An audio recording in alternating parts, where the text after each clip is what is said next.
একটা রেকর্ড অনেকেরই অজানা, সেই রেকর্ডটা আমি বলবো ভিডিওর শেষে। শুনতে হলে শেষ পর্যন্ত ভিডিওটা দেখুন।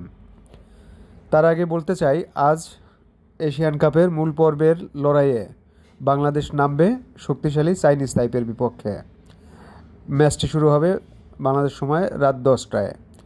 সরাসরি খেলা দেখার লিঙ্ক আমি ডেসক্রিপশন বক্সে দেব।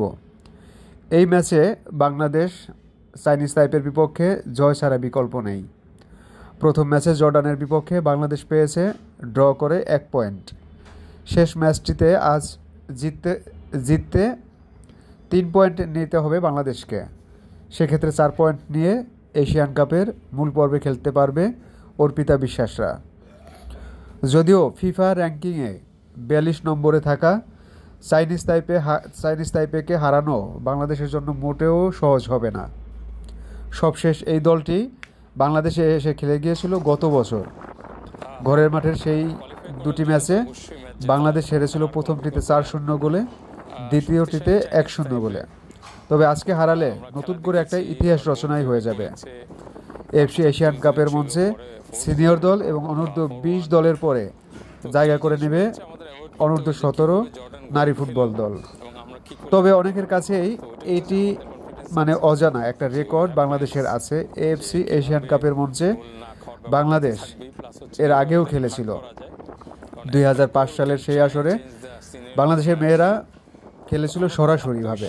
যদিও সেবার কোনো কোয়ালিফায়ার্স রাউন্ড ছিল না, তারপরও এশিয়ান কাপে খেলার যে অভিজ্ঞতাটা বাংলাদেশের নেই বলছে, সেটা বাংলাদেশের হয়ে গিয়েছিল 2005 সালে। তবে নারী ফুটবল সেই সময়কার শুরুর দিকের ছিল, উঠি করা ফুটবল।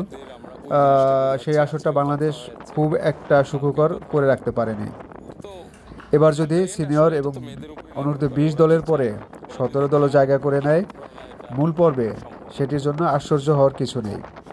বাংলাদেশ কঠিন প্রতিপক্ষের সামনে। রাত 10টায় ম্যাচটি শুরু হবে। তো 3 পয়েন্ট নাই চাইনিজ তাইপের, 3 পয়েন্ট, বাট গোল অ্যাভারেজ ওরা, আমরা হয়তো এখানে 2-1-এ জিতলে বা 1-0-তে জিতলেও গোল অ্যাভারেজটা বোধ হয়তো কাউন্ট হতো। এই জন্য আমার মনে হয় যে চাইনিজ তাইপেকে হারানোর বিকল্প আর কিছু ছিল না, এবং ওই স্টেজটাই কিন্তু আমাদের জন্য সামনে সম্মুখীন। এটার জন্যই আমাদের প্রস্তুত থাকা মানসিকভাবে, কালকে খেলা শুরু হওয়ার সাথে সাথে ওই জিনিসগুলি আমরা কাজে লাগাতে চাই।